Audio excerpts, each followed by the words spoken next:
नमस्कार साथियों, मैं केडी ठाकुर आशा करता हूँ आप सब लोग अच्छे हैं। और ये शब्दार्ट है और शब्दार्ट में आप सबका स्वागत है। और जैसा कि आप लोग जानते हैं कि शब्दार्ट ये एक चैनल नहीं, एक माध्यम है भारत के कवियों, निबंधकारों और भारत के युग पुरुषों के बारे में उनकी जानकारी साझा करने की। और हमारे भारत में कितने महान कवि हुए हैं और कितनी सारी महान ग्रंथ और कविताएं और निबंधों की रचना हुई है, उन सब की सीरीज़ मैंने एक शुरू की है, जिस सीरीज़ का नाम है पोइट्स ऑफ इंडिया। तो आशा करता हूँ आप सब लोग इसको पसंद करेंगे और ज़्यादा से ज़्यादा सराहना करेंगे। और मैं आज आप लोगों को बता देता हूँ कि आज के हमारे कवि हैं रामधारी सिंह दिनकर।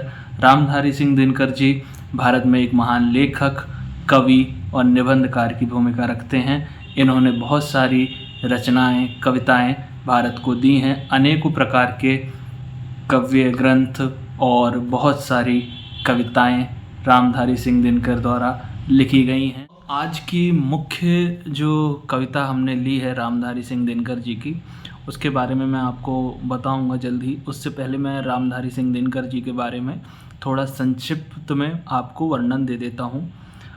रामधारी सिंह दिनकर हिंदी के एक प्रमुख लेखक थे, कवि थे, निबंधकार थे। आधुनिक युग के श्रेष्ठ वीर रस के कवि के रूप में स्थापित हैं ये। और राष्ट्रवाद अथवा राष्ट्रीयता को इनके काव्य की मूल भूमि मानते हुए इन्हें युग चारण या काल के चारण की संज्ञा दी गई है। अब चलिए मैं उस कविता की ओर अग्रसर होता हूँ। यूँ तो रामधारी सिंह दिनकर जी की जितनी भी बात की जाए कम है, क्योंकि ये एक ऐसे युग पुरुष थे जिन्होंने अपने कलम से और कविताओं से पूरे भारत विश्व में एक अलग ही चेतना भर दी थी। और आगे चलते हैं और मैं वह कविता आपको बताता हूँ जो कि आपके अंतर्मन को कहीं ना कहीं झंझोड़ कर आपको भी मजबूर करेगी कि यह कविता कहीं ना कहीं आपके लिए भी है। तो आइए दोस्तों, रामधारी सिंह दिनकर जी के द्वारा लिखी गई रश्मि रथी का एक भाग्य है, एक अध्याय है, कृष्ण की चेतावनी। मैं उसको आप लोगों को साझा करने वाला हूँ और बताने वाला हूँ। ये कृष्ण की चेतावनी जो काव्य है उसके कुछ पंक्तियाँ आपको बताता हूँ। काफ़ी बड़ा काव्य है रश्मि रथी, तो उसमें से कुछ पंक्तियाँ मैंने ली हैं और वो पंक्तियाँ मैं आपको सुनाता हूँ। वर्षों तक वन में घूम घूम, वर्षों तक वन में घूम घूम, बाधा विघ्नों को चूम चूम, बाधा विघ्नों को चूम चूम, से धूप पानी पत्थर, से धूप घाम पानी पत्थर, पांडव आए कुछ और निखर, सौभाग्य न सब दिन सोता है, देखें आगे क्या होता है। वर्षों तक वन में घूम घूम, बाधा विघ्नों को चूम चूम, से धूप घाम पानी पत्थर, पांडव आए कुछ और निखर, सौभाग्य न सब दिन सोता है, देखें आगे क्या होता है। अब अगला सुनिए। मैत्री की राह बताने को, सबको सुमार्ग पर लाने को, दुर्योधन को समझाने को, भीषण विध्वंस बचाने को, भगवान हस्तिनापुर आए, पांडव का संदेशा लाए। अब आगे क्या कहते हैं। दो न्याय अगर तो आधा दो, दो न्याय अगर तो आधा दो, पर इसमें भी यदि बाधा हो तो दे दो केवल 5 ग्राम। ये श्री कृष्ण जी दुर्योधन से कह रहे हैं, सभा में कह रहे हैं। दो न्याय अगर तो आधा दो, पर इसमें भी यदि बाधा हो तो दे दो केवल 5 ग्राम। रखो अपनी धरती तमाम, हम वहीं खुशी से खाएंगे, परिजन पर असी न उठाएंगे। मतलब परिजन पर अट्टहास या उस पर उपहास नहीं करेंगे। दुर्योधन वह भी दे न सका, ये दुर्योधन के लिखा है। दुर्योधन वह भी दे न सका, आशीष समाज की ले न सका, उल्टे हरि को बांधने चला, जो था असाध्य साधने चला। जब नाश मनुज पर छाता है, पहले विवेक मर जाता है। जब नाश मनुज पर छाता है, पहले विवेक मर जाता है। मतलब कि जब आप किसी मुसीबत में खुद अपने पैरों पे कुल्हाड़ी मारने वाला काम करेंगे, तो जब नाश मनुज पर छाता है, पहले आपकी बुद्धि काम करना बंद कर देती है। जब नाश मनुज पर छाता है, पहले विवेक मर जाता है। कवि ये लिखते हैं। फिर कवि आगे लिखते हैं। हरि ने भीषण हुंकार किया, अपना स्वरूप विस्तार किया, डगमग डगमग दिग्गज डोले, भगवान कुपित होकर बोले, जंजीर बढ़ाकर साध मुझे, हाँ हाँ दुर्योधन बांध मुझे, हाँ हाँ दुर्योधन बांध मुझे।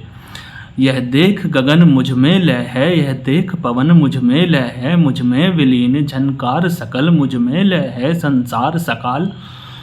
अमरत्व फूलता है मुझ में, संघार झूलता है मुझ में। यह देखिए, यह देख गगन मुझ में लय है, यह देख पवन मुझ में लय है, मुझ में विलीन संसार सकल, मुझ में लय है संसार सकल, मुझ में विलीन झंकार सकल। अमरत्व फूलता है मुझ में, संघार झूलता है मुझ में। उदयाचल मेरी दीप्त भाल, भूमंडल वक्ष स्थल विशाल, भुज परिधि बांध को घेरे है, मैनाक मेरु पग मेरे हैं। दीप्ते जो ग्रह नक्षत्र निखर, सब हैं मेरे मुख के अंदर।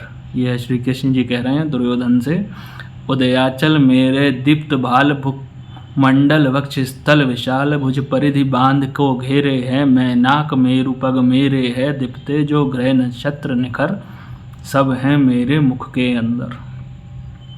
द्रग हो तो दृश्य अकांड देख, द्रग हो तो दृश्य अकांड देख, मेज में सारा ब्रह्मांड देख।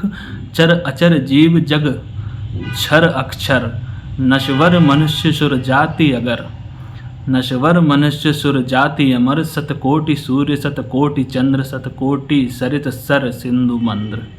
मतलब सैकड़ों ब्रह्मांड, सैकड़ों सूरज चांद क्षर अक्षर सब प्रभु के अंदर हैं। प्रभु ऐसा उसको अपना विराट रूप दिखा रहे हैं दुर्योधन को। फिर आगे कहते हैं, सतकोटि विष्णु ब्रह्मा महेश, सतकोटि जिष्णु जलपति धनेश, सतकोटि रुद्र सतकोटि काल, सतकोटि दंडधर लोकपाल। जंजीर बढ़ाकर साध इन्हें, हाँ हाँ दुर्योधन बांध इन्हें, हाँ हाँ दुर्योधन बांध इन्हें।